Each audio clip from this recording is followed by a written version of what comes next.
Ce sont là les dernières images de ce qui reste du camion qui a pris feu dans le nord-est du Nigeria. Les décombres témoignent de l'ampleur du choc survenu dans la nuit de mardi à mercredi sur les lieux au lendemain du drame des habitants attristés.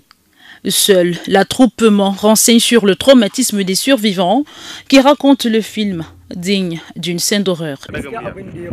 J'ai récupéré du carburant et je suis rentré chez moi pour le déposer. J'ai repris ma moto pour revenir, mais elle a eu un problème. Pendant que je la réparais, j'ai entendu une forte explosion.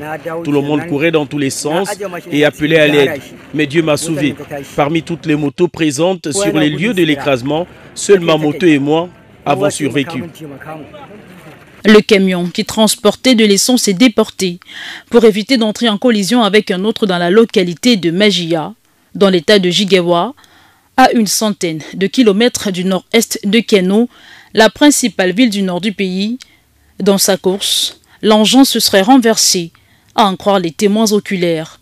Après l'accident, le lieu a aussitôt été assailli par des habitants qui tentaient de récupérer du carburant, malgré les interdictions de la police, refoulé au moment des faits, a relaté le porte-parole. C'est de là que tout serait parti. Quelques minutes après, un bruit violent a retenti. Le camion venait d'exploser. Les rafales ont sur le coup provoqué la mort de près de 140 personnes, selon le dernier bilan donné mercredi par les secours.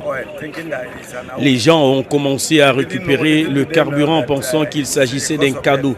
Mais ils étaient bien loin de se douter qu'il s'agissait d'une cause de décès. Certains d'entre eux qui allaient chercher ce carburant ont été pris dans l'incendie. Au cours de la prise, il y a eu un éclair de lumière et l'endroit a pris feu. Les explosions de camions sont monnaie courante au Nigeria, le pays le plus peuplé d'Afrique. En septembre dernier, une explosion provoquée par la collision entre un camion-citerne et un camion transportant des passagers et du bétail a fait au moins 59 morts à l'ouest du pays. En 2020, la Commission fédérale de la sécurité routière avait recensé 1531 accidents impliquant des camions-citernes qui ont causé la mort de 535 personnes. En plus des pertes humaines et matérielles, ces accidents font des dégâts environnementaux à cause des fuites d'essence. Les sénateurs réunis en session à Abuja ont observé une minute de silence en mémoire des victimes.